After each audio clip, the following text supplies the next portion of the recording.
Brilliant. Okay, I think we'll get started given we only have an hour. So thank you so much. Welcome. Good morning, afternoon, evening from wherever you're dialing in from. We're really delighted to have you with us here today. I'm Rebecca Brooks. I'm Food Systems Lead at the Climate Champions team, and the Climate Champions supports the two UN climate change high-level champions of the current and incoming COP presidencies, so the UAE and Azerbaijan. And we support them in their mandate to amplify and mobilize non-state actors around the global climate agenda. And in this capacity, we help to facilitate and launch the food systems call to action at COP28, based on a consultative process with many partners on the call and others, and supported by our partner, the Just Raw Transition. So thanks for joining this webinar today on the food systems call to action, preparing for action ahead of the 3 Rio Convention Summits. We're going to have a discussion about what we can expect from the fast approaching 3 Rio Conventions, and we'll hear insights from our excellent set of panelists. We're delighted that they could join us today. They'll outline the roles of different actors across food systems that they can play to drive food systems transformation. And we'll also discuss a set of high-level food systems asks and messages as an offering to the community to use, adapt, and tailor going into the 3 Rio Conventions. And these build on the food systems call to action, this multi-stakeholder effort, and the shared vision and priority actions and principles that the call to action sets out. But first, we'll hear from Gonzalo Munoz to frame our discussion today and to give an overview of the food systems call to action and why the 3 Rio Conventions are so important. So over to you, Gonzalo. Thanks so much, Rebecca, and welcome everyone to this call. My name is Gonzalo Munoz, first and foremost a farmer from Chile. So food and farming are very close to my heart and concretely in my agenda. I was the previous UN high-level climate action champion for COP25, and I continue to work very closely with the high-level champions for COP28 and COP29, Her Excellencies Razan Al-Mubarak, Nigar Al-Padarai. I'm also a co-founder of a new global southern-based NGO called Ambition Loop. It's based here in Chile, but working globally. So I'm very excited to have set up at the start of this year with brilliant people, some of them in this call today. So why food systems? We know very well that food systems are remarkable, providing food for a growing population and also giving livelihoods for over 4 billion people. Yet we know that our food systems are facing unprecedented and accelerating challenges and are also, let's say, responsible for significant environmental, social, and economic costs.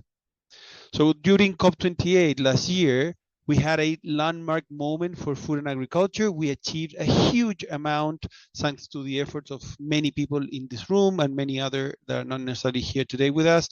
In that precise moment, we all, as a global community, launched the COP28 UAE Declaration on Sustainable Agriculture, Resilient Food Systems, and Climate Action that is now already endorsed by 160 heads of states and governments.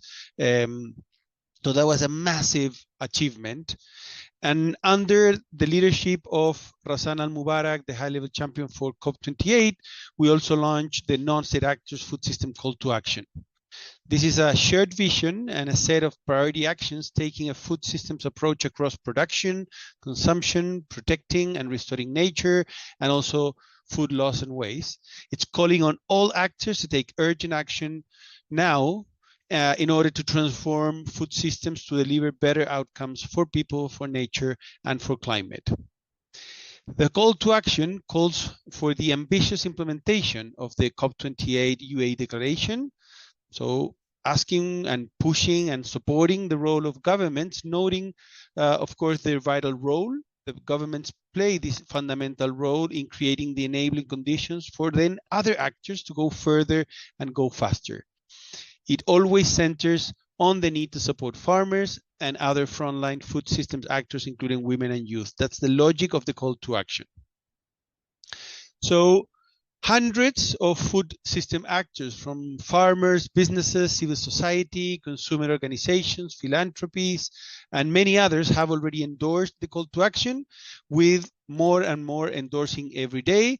And as of today, this leadership group includes 300 endorsers representing 1.2 billion farmers through farmer organizations, 2.2 billion residents represented by subnational governments, businesses along the agri-food value chain with around $1 trillion in revenues, and 150 civil society and philanthropic organizations, with 1/3 of them headquartered in emerging and developing countries, operating then in all regions of the world. That's a huge achievement that we must use for maintaining the momentum we have already achieved at COP28, and then keep food systems at the center of the global climate action agenda. As more endorsers we have, more prominent we will be in the agenda for the long run, but then with a concrete focus on what will happen in the next, let's say, 12 to 16 months. This year is the year of the 3 Rio Conventions. The Nature COP in Cali, starting in a few days. Next week, some of us will gather in Cali. Then the Climate COP in Baku from November 11th to 22nd. I'll join also many of you there. And then the third of the Rio Convention, that is the less known, is the Desertification COP, that this year will be hosted by Saudi Arabia in Riyadh. And remember this, probably one of the most important for food and agriculture, due to all of the logics in the Desertification COP to be totally related to food and agriculture. So we have a huge opportunity to thread food system messaging through the conventions, focusing on the nexus of food, nature, land, climate, and people. At CBD COP16, we can highlight the links between nature and food systems, as food production deeply relies on nature, and we cannot achieve the Paris Agreement goals without action on food and nature. There will be a long and strong agenda on putting those two topics connected. At COP29, we can highlight the crucial role of finance in funding and incentivizing the food systems transition. And later at CCD COP16, we can strengthen the connections between healthy land, soils, drought resilient, water, and food production. So this is critical to set the stage for what will come next year for COP30 in Belém. I was last week in Belém working with the national government and the government of Pará, and it's absolutely evident the importance that food systems can have in the agenda for COP30. So this year, to deliver the food system call to action, we have to, of course, continue to expand the endorsers network, maintain a balance of endorsers across stakeholder groups. We need to have more and more endorsers in that concrete number. Then identify a set of 20 case studies that we have worked on to bring the priority actions areas to live and demonstrate there is action happening across the world. We have already, and it will be shown. And then we have developed a set of key asks and messages building on the food system call to action text and based on several consultations with many of you as an offering to continue our multi-stakeholder advocacy. So those are three main roles at this moment. So I encourage all of you to join this group of food system leaders and endorse the call to action if you haven't done so, in order for us to continue to raise the urgent need for action on food system to deliver for people, nature, and climate. So with that, I will hand over back to Rebecca and hope that we can have a very fruitful conversation about this. Back to you, Rebecca. Thank you so much, Gonzalo. So I'm just, before we get into our panel discussion, I'm just going to go through some of the key asks and messages that Gonzalo mentions that we've been developing over the past several months with many of you on the call and many others. And these are really intended to be an offering as part of this multi-stakeholder initiative around the food systems call to action to continue to raise momentum on food systems. Now, we know that food systems are incredibly complex and nuanced and very context specific.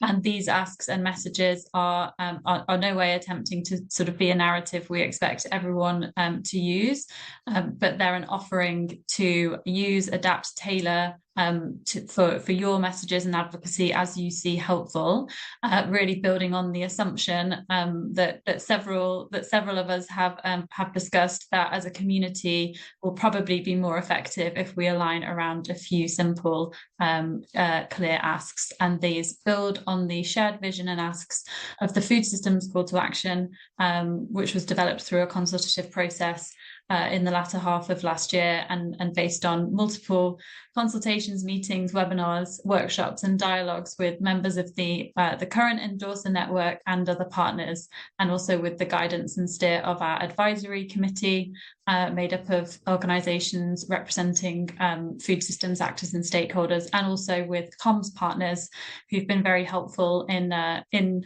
encouraging us to keep these as clear and as short as we can. So if we move to there's two slides going through the very high level messaging that we've put together.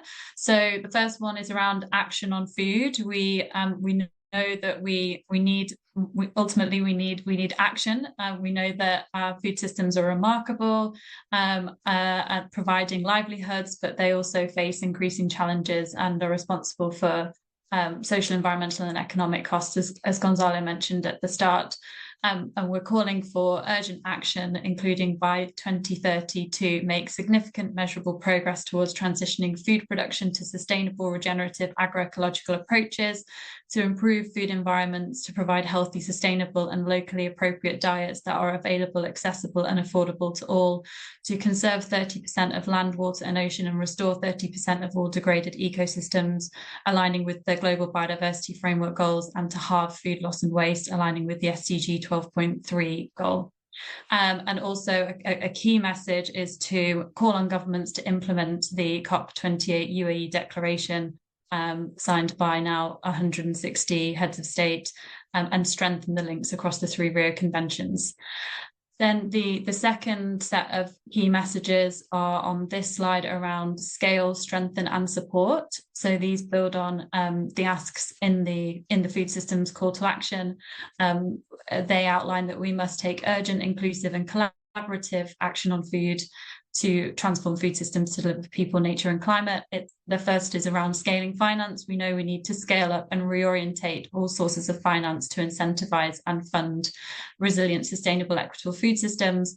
We need to strengthen global targets, action plans, and accountability frameworks, and we must support farmers, food producers, and Indigenous peoples, actively supporting them and meaningfully including them in policy making and decision-making processes. So we really see this as a collaborative opportunity to unite on a shared set of asks and messages that as helpful to be adapted and tailored, and also recognizing that food systems are incredibly complex, locally specific, and will require locally appropriate national action. So how will we use these? We've got several channels that we're hoping to use. The first thing is also to say that we would love feedback on these throughout this call, or feel free to email us, and we can bilaterally discuss offline. But we are planning to circulate them through the call to action endorser network, and with aligned partners as an offer to use in comms ahead of and during the 3 Rio Conventions. We're working with comms partners to amplify these and other messaging initiatives, briefing with journalists, and also through our and partners' social media posts and communication plans. So very keen to get your feedback on these throughout the discussion, and I'll now hand back to Gonzalo to introduce the panel. Back to you, Gonzalo. There we are. Thanks so much, Rebecca. So I'm really delighted to introduce our panelists. I don't know if Betty was able to connect. I know that she was having some trouble with connection. Rebecca, do you have any idea? But well, I'll start with Martina Fleckenstein, Global Policy Director for Food at the World Wildlife Fund International. dear Diane Holdorf, Executive Vice President and a member of the Senior Management Team at World Business Council for Sustainable Development, and Luca Torre, co-founder and co-CEO of Gawa Capital. I don't know if Betty Chiniamanyayu, CEO of National Smallholder Farmers Association of Malawi, could finally connect. Betty's just struggling to join, so let's come to her. So I'll move on. Okay. So I will start with you then, Martina. Thank you for joining. What can we expect from this the Rio Trio, right? The 3 Rio conventions. Why is it so important to strengthen connection across them and between the diverse food system actors? Yeah, thank you, Gonzalez, and thank you, Rebecca, for the invitation. I think the momentum is more than ever now. If you look back in the last, I was really reflecting on what we have achieved in the last years. And I look back to Glasgow, where food was only something people start to talk about. And since Sharm el-Sheikh, we really managed to get food in the presidency program, not only in the climate, but I think it's a huge success also to see that there will be an Agri-Food Day at the UN CCD conference in Riyadh. And we have at least a small food day under the FAO responsibility in Cali. And in this context, and look at the Rio Convention, it's really interesting because they have all a shared origin. They are all organized, or they are created 1992 to 1994. But what has happened is that these conventions have mostly operated in silos and made limited progress in addressing really interconnected issues. And I think with the food and food system, it could be really the umbrella which brings together all the 3 conventions. I think, Gonzalez, you mentioned this in the non-state actor call to action and also in the UAE declaration. This is already a door opener because it connects already the conventions. And what we have to do now is really to building the bridge between the 3 conventions, also to integrate the UNCCD one. And looking back, what has happened, and I think we really made progress this year at UNIA 6. Finally, the resolution was adopted to strengthen the cooperation across multi-stakeholder, multilateral environmental agreements, which also, by the way, includes the SDGs. Then we have this so-called Rio Trio initiative, whatever it will be at the end. But it's great that the 3 presidencies are coming together and encourage the partnership across governments, institutions, and civil society. And I think it's important also looking forward to keep an eye what's coming out of this. And also, I think, which is encouraging, Colombia pushes for they called it unified plans on climate and nature pledges, which would be also interesting to see. And there is also the idea of launch something before COP. So what I want to say, there is this momentum.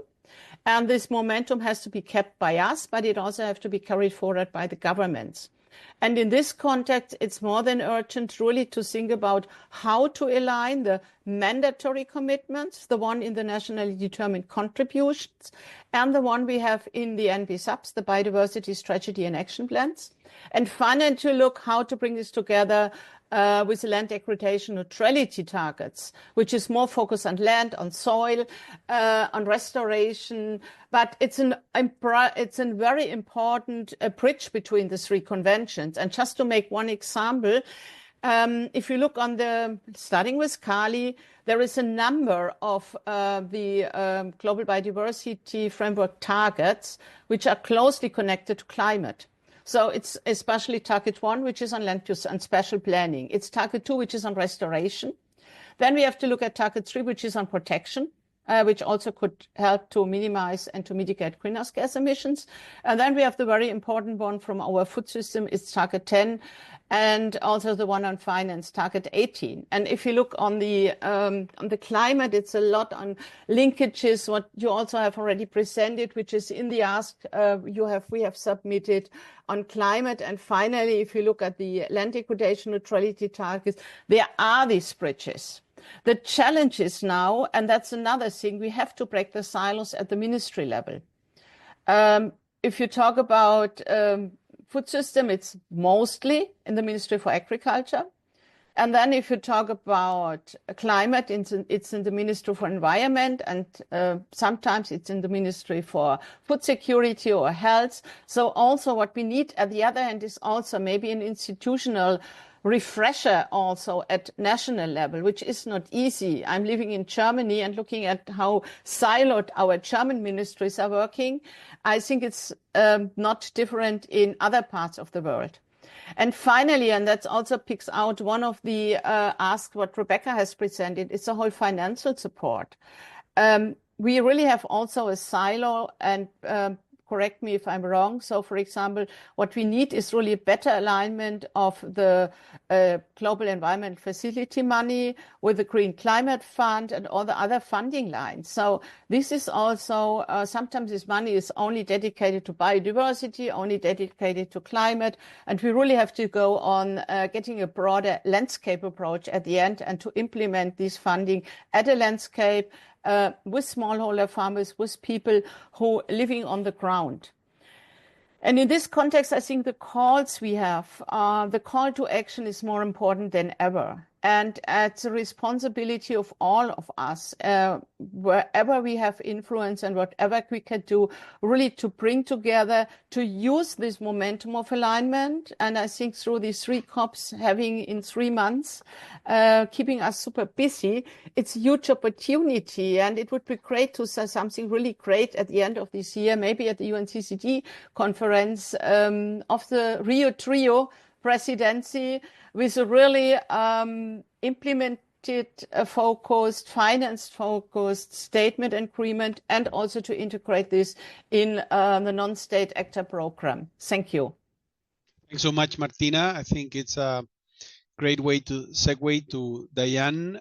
So receiving that compelling messages, how you see business can help to drive food system transformation, and how are you supporting not only big businesses, but also supporting frontline food system actors to deliver this goal? Diane, thank you so much, Gonzalo. Absolutely.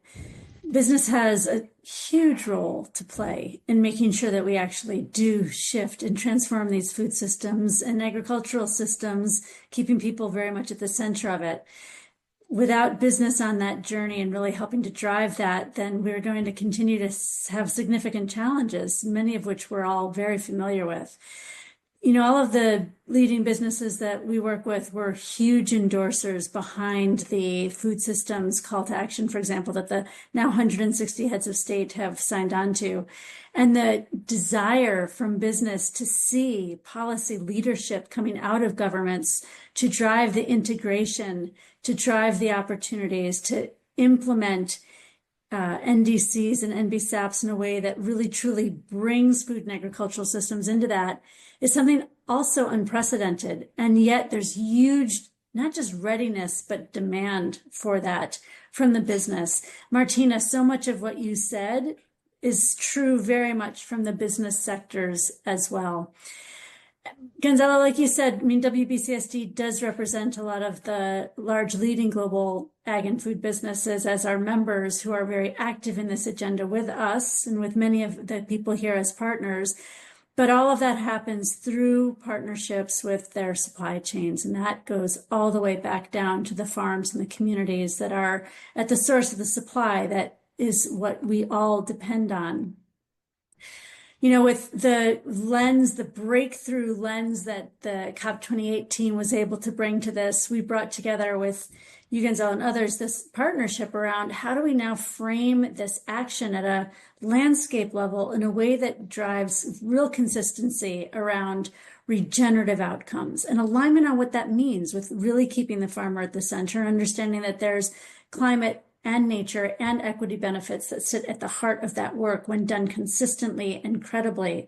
We brought forward the action agenda on regenerative landscapes, launched in COP28, but intended to bring delivery with multi-stakeholders in some really groundbreaking ways into COP30. So through this COP trio that we have this year into COP30 next year. And, that was a big contributor to the engagement that you shared in your first slides. We've got now more than 3.5 million farmers as part of that work, transitioning over 160 million hectares across 115 countries and across more than 40 commodities. And we know that at the farm, it's not just a single commodity. Those are often, farmers are using multiple crops. And that is reflected then with this landscape approach. But what I think is really powerful with that is that there's over 2.2 billion in transition funding already committed. And that's the piece that we're really trying to unlock further with that work. We want to accelerate that as we continue the build since Dubai into Belém next year. And we want that to be in very specific landscapes with clearly defined initiatives. And we see that really developing.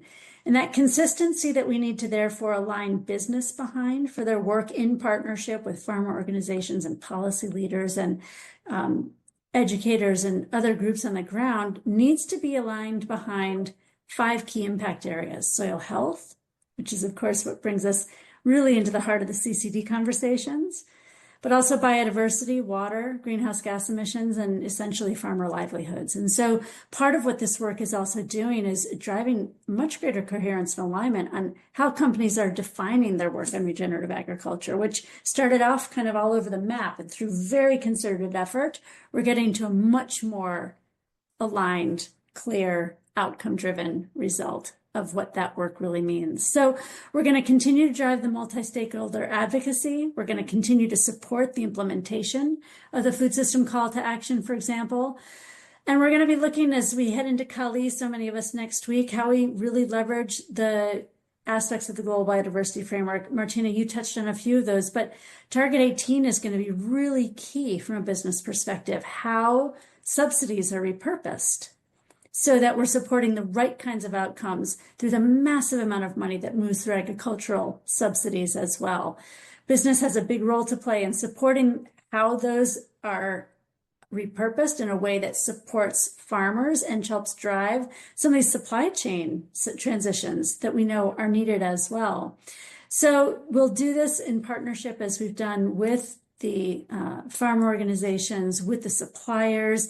We're bringing the traders into these conversations very clearly and really use this as a compelling case for what business working in partnership can accomplish and why we need this real robust integrated policy to drive the outcomes that the system absolutely has to have. So with that, Gonzalo, I'll turn it back over to you. Thanks so much, Diane. Super clear. I would like now to listen from Luca. As we all know, the big question is where do we get the money from, right? Diane just mentioned the wrong incentives that sometimes we have when it comes to subsidies, but we all know the importance of money flowing in order to, for example, finance the transition and help us deliver the good thing. Could you tell us how financial institutions can help to drive this and some of the work that you're doing at Gawa Capital? You're mute, Luca. You have to unmute yourself. Sorry. Yes, thank you very much, Gonzalo, and thanks for the invitation to participate to this very fascinating conversation. So I'd like to start with a number to answer your question. Which is $150 trillion. And that's the estimated amount of total worldwide assets under management. So all the money that we have. And if we compare it to climate finance, which is estimated to be around 2 trillion and had to go up to, there are different estimates out there, maybe 10 trillion a year. That is a fraction of the 150 trillions available. So the money is there. The questions, for me, there are 2 questions. One is, how do we mobilize it? So how do we convince capital owners to deploy the capital into climate? Which kind of incentive we build? Which kind of regulation we put in place? This is the first kind of, the first quite important question. And the second one, which is equally important and very interlinked to the first one, is once we have unlocked it, how can we allocate it and distributing it to projects and people that need the most and then can produce the best climate results. So Gawa Capital, we've been working over the past 15 years to address these two separate but yet very interlinked issue, how to unlock it and then how to actually invest in it and having it trickling down. We're an asset manager. We've invested more than 250 million euros over the past 10 years. And primarily, we've been investing in financial institutions so that they can provide loans, saving, and insurance products to vulnerable communities in emerging markets. And we have, over the years, mobilized more than 200 million euros capital from large institutional investors.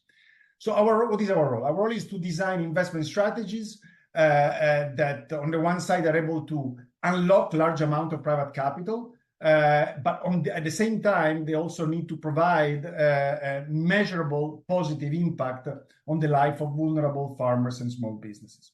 Let me give you an example to make it even more clear. In 2019, we launched a 120 million euro fund, which aims at support small farmers by ensuring they get access to quality financial services to purchase inputs and mitigate risk. The theory of change behind the fund is basically that if farmers had access to quality financial services, they can buy better inputs, they can become more productive, they can make more money, and potentially can get out of poverty. So the fund has been basically investing in financial institutions, primarily microfinance institutions, transforming them and making them more agricultural ready. Traditional financial systems, unfortunately, does not understand agricultural risk very well, and so they are quite unprepared to provide good services to farmers. Now, in order to unlock capital, we use blended finance. So we've been mixing investors with different risk, return, and impact profile. For example, the European Commission invested 10 million euros of first loss tranche, so they took more risk for the same potential return, and that unlocked 90 million euros of private capital, including, for example, 20 million euros from Allianz, large institution, large insurance firms. So that's part of the 150 trillion I mentioned at the beginning. And then to ensure that the capital flows to farmers, as I mentioned earlier, now we use microfinance institutions as intermediaries. So we invest debt and equity in microfinance institutions, and we help them transform and become more agricultural ready. So this is basically what we do. This project has been very successful. We built a very good portfolio, global portfolio, and we're tracking on a quarterly basis the progress that these institutions, our microfinance institutions, are doing in better serving farmers. And we're also monitoring, with the help of third parties, outcomes and real impact that is generated at a community level. Now, there are two lessons that we have learned in this process. The first one is that blended finance, a multi-stakeholder approach, where you bring around, same table, parties with different perspectives, but aligned interest, can be very powerful. So if we want to tap into the 150 trillion, I think blended finance must be there. I'm not saying that that's only that, but it can really be extremely helpful. So multi-stakeholders activity initiatives such as the food system call to action or the COPs are very helpful in creating this critical dialogue that is needed to bring us around the same table, European Commission and Allianz, for example, and then it creates very interesting dialogues, in fact. So this is the first, I think, the first lesson. And the second lesson is that financial institutions, you were hinting at it in your questions, really play a critical role between, linking the financial markets with the real economy. So they're absolutely essential to ensure that the money trickles down. And Diane was kind of mentioned that as well. Example, microfinance institutions have a very special relationship with farmers. So we should use that relationship and ensure that microfinance institution will start positively influence the decision of a farmer to adopt climate solutions, for example. Banks play a major role in financing large infrastructure projects or whatever projects or assets that can either protect or negatively impact biodiversity or nature. So Luca, please wrap up so we can move into the Q&A, please. Sounds good. Financial institution, basically, what I want to say is that financial institution, have been stuck more on the risk side of things and should really move more into financing opportunities. I'm done. Brilliant. Thanks so much. So that's basically it. I think that my key message is really we need to restart trying to pushing financial institutions in becoming more climate ready. Brilliant. Sorry, it took maybe too long. I'm sorry. No, it's fine. Thank you, Luca. And as you all know, like for the call to action, it's really important to have the connection of a multi-stakeholder collaboration and dialogue between civil society, farmers, businesses, financial institutions. As we could not listen directly from Betty, I will say from my perspective as a farmer, the importance of what you have said, Luca, to have the right type of incentives and the finance mechanisms for farmers to flow rapidly into providing the right type of solutions for climate, for nature, and for people. I don't know any farmer in the world that wakes up in the morning and says, I'm going to destroy the planet. Quite the opposite. And they have one of the most important capacities on restoring nature, providing the well-being for people, providing solutions for nature, but also for the soil. And I am sure that if we develop a mechanism that will provide the money, so some farmers will say it's about what comes to my pocket, right? I will do what allows me to fulfill that need, and be happy to be providing food with all of this extra value. And that means connecting very properly to those farmer communities all around the world. So I'm sure that Betty would explain much more about how much farmers around the world are capable, if not already delivering in many places, the food system transformation. So with that, I will hand over to Rebecca to moderate the Q&A. So Rebecca, you take it from here. Brilliant. Well, thank you so much for your for our panelists' insights and perspectives. And yeah, a real shame that Betty isn't able to join us. We'd also really just create the space for any farmers, representatives, and frontline food systems actors on this call if they would like to share their perspectives. Really keen to create space for that in the Q&A. So now we've got about 15 minutes or so. We'd love to hear from you any questions or comments to our panelists and anything that you've heard on this webinar to start the discussion. So I'll open the floor and either, raise your hand and come in, or post Q&A in the chat.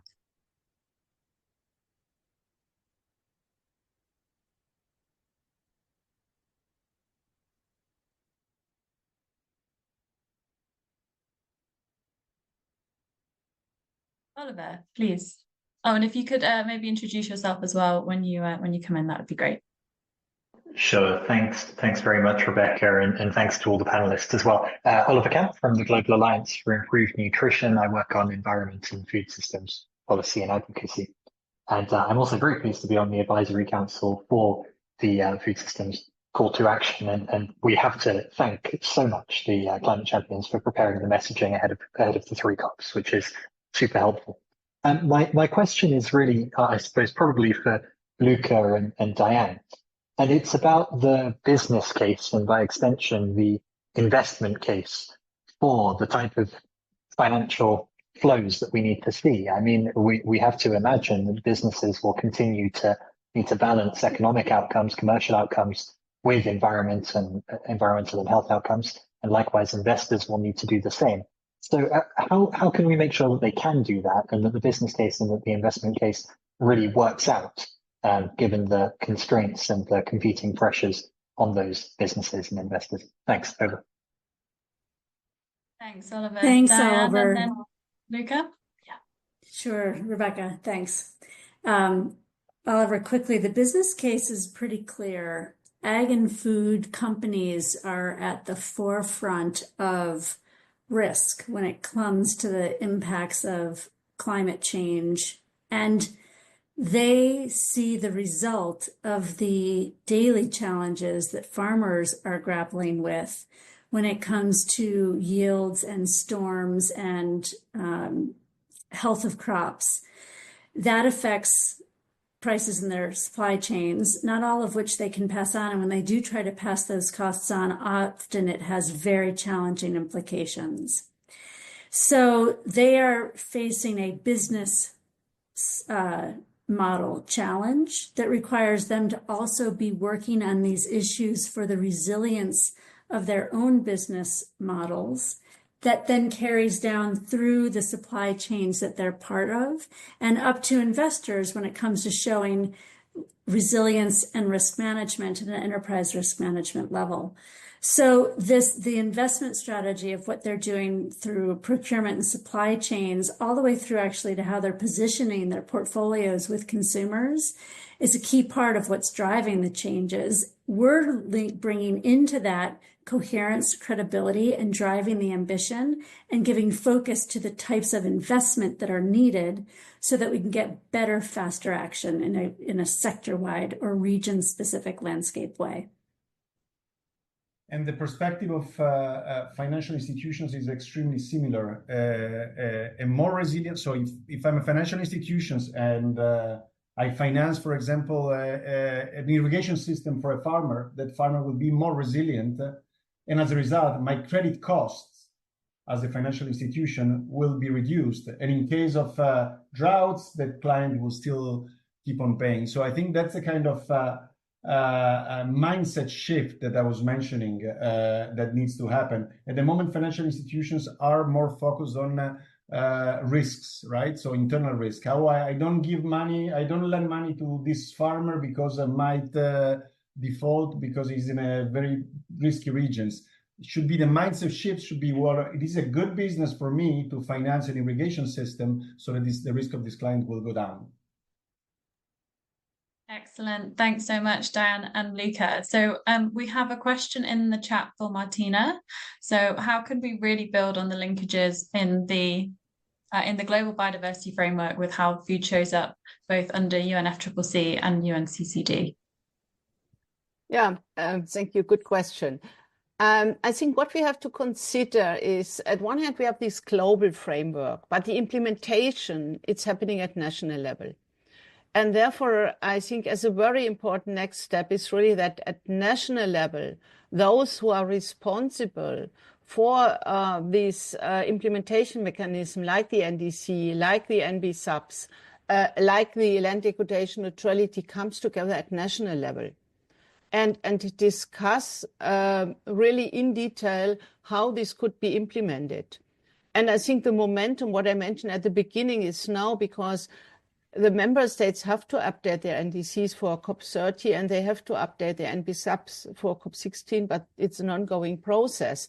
And I think the challenge is how to bring in the UNCCD in this context, because Gonzalo's mentioned, it was always a little bit the forgotten Rio Convention, and building the bridge between the two, and then building on what Diane said. What does it mean for a landscape in a country? And how to bring these three requirements together, for example, to manage sustainable soil. How does it look like on the ground, which is target 2 at the end, target 10 in the GPF. It's all over in the adaptation and the mitigation program of climate, and it's a focus of the land degradation neutrality. So this is all steps where we should contribute and we should really work with member states, and we have these entry points. So we have the call to action, we have the UNDE declaration, we have the UNF Food System Summit Convergence Initiative. WWF has doubled and is going to develop also a guidance tool for NB subs, where we try to link up with the NDCs.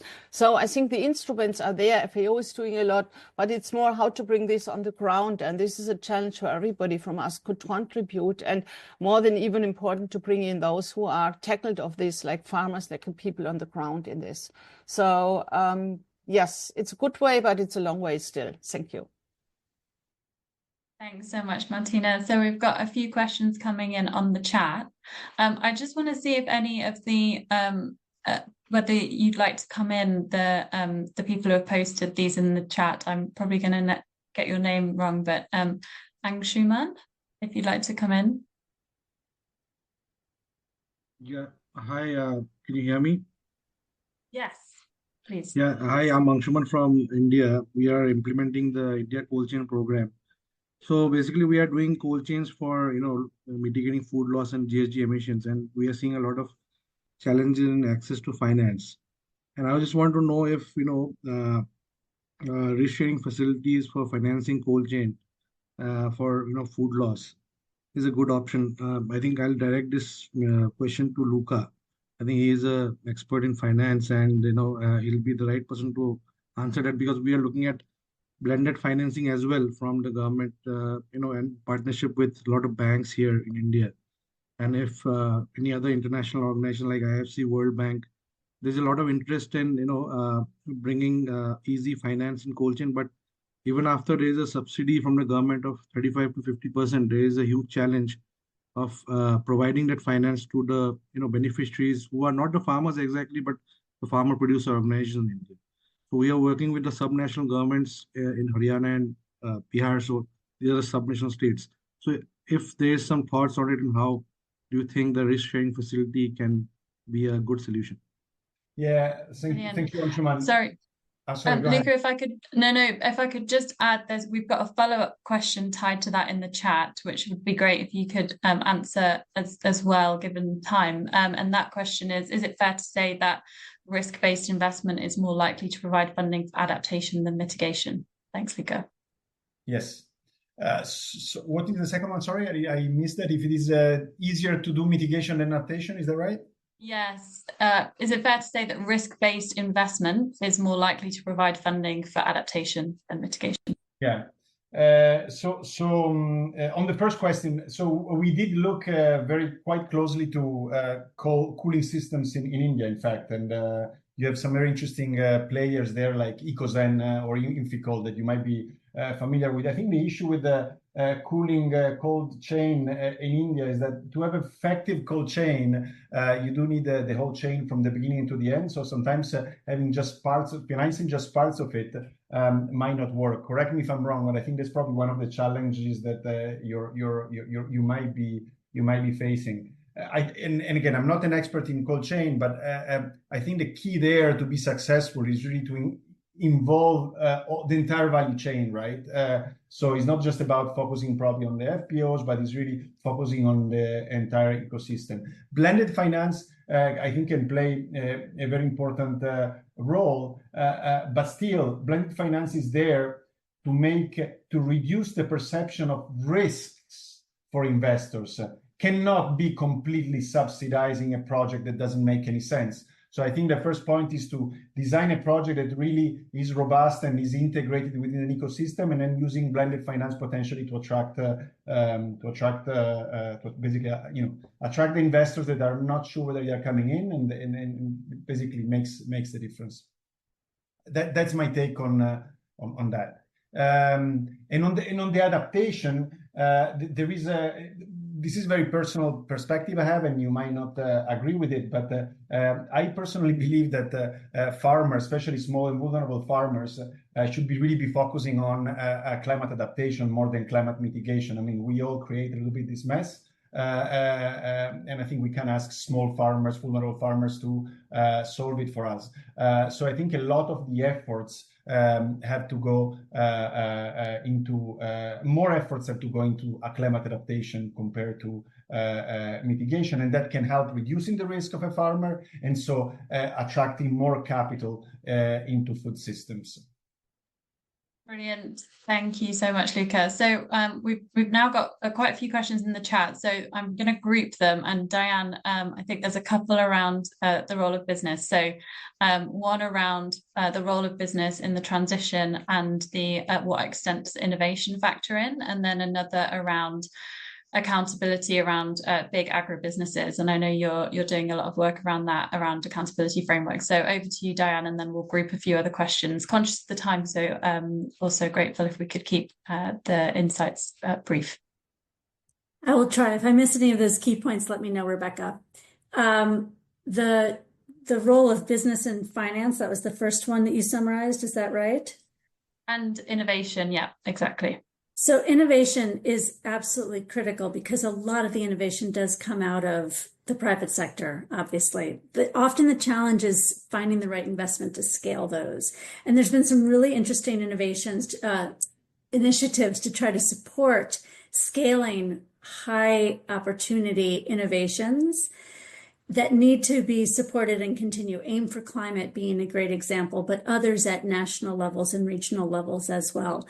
So we want to be able to help connect the financing opportunities to those innovations that can have some of the greatest pickup for scale and impact. On the question regarding the role of big business and agribusiness and the role of traders, we are working very actively to bring the traders into this in a way that delivers the outcomes due to the position that they have in the supply chain and how they try to send the right messages and incentives, not just with their customers, the buyers, but in how they're incenting and working with the farmers in the catchments from where they are sourcing for their global trading. Shifting those global supply chains that they're part of is a big challenge and requires significant investment. And we need to be really designing for that as part of next steps. Maybe, Rebecca, just one key thing. I was going to put a response in the chat on the question regarding cold chain freight transport in India.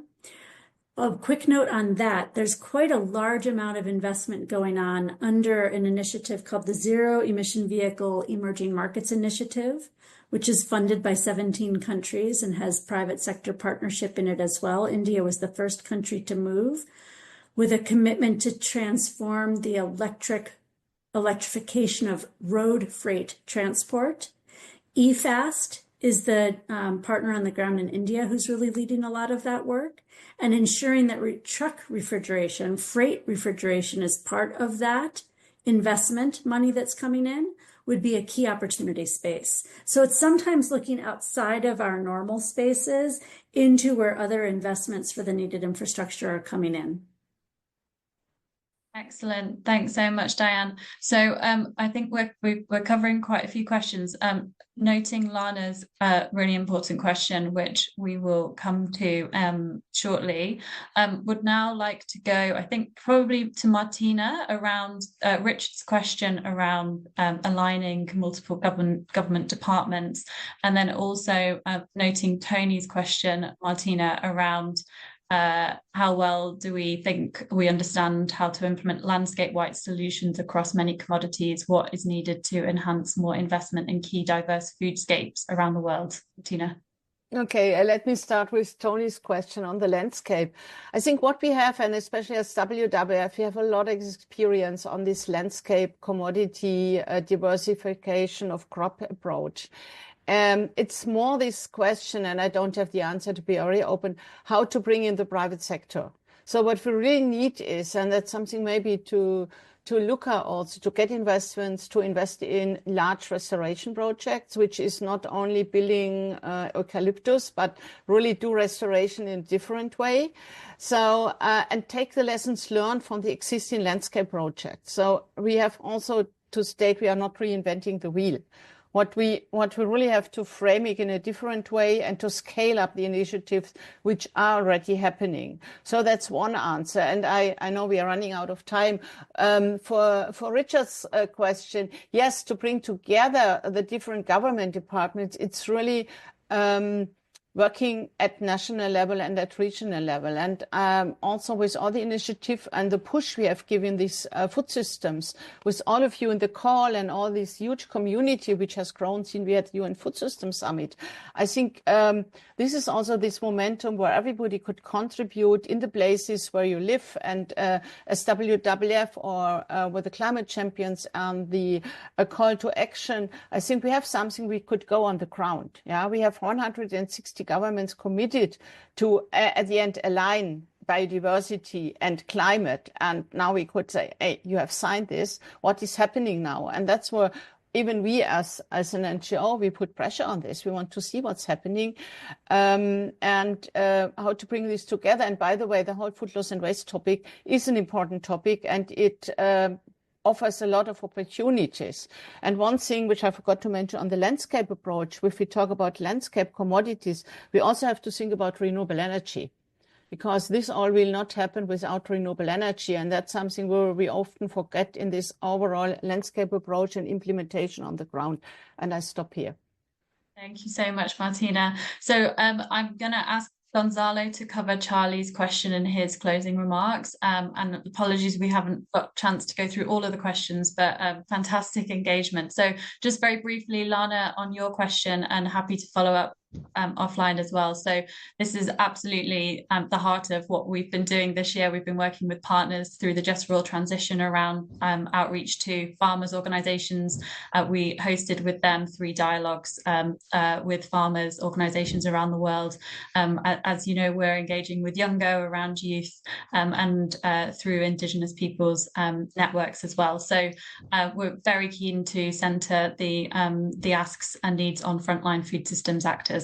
I'm going to close us out and hand over to Gonzalo given time, but huge thanks to our panelists and all of the questions and engagement. Over to you, Gonzalo. Thanks so much, Rebecca and Charles, and thanks also for the question. Indeed, the high-level champions are definitely one of the best structures that can collaborate in the collaboration, but also in the interlink between the 3 Rio conventions or around the action agendas.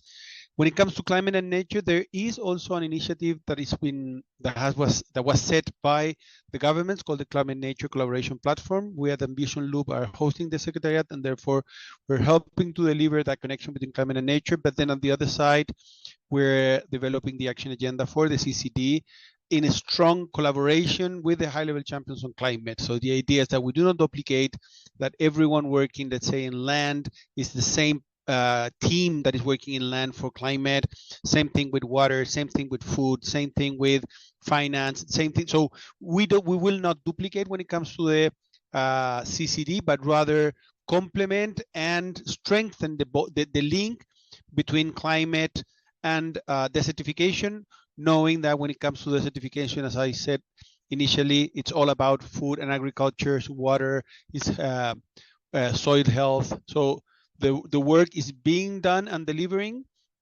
and very much hosted by the climate champions. So with that, I would like to thank everyone for joining us, and of course to our excellent panelists for their time and the insights of today.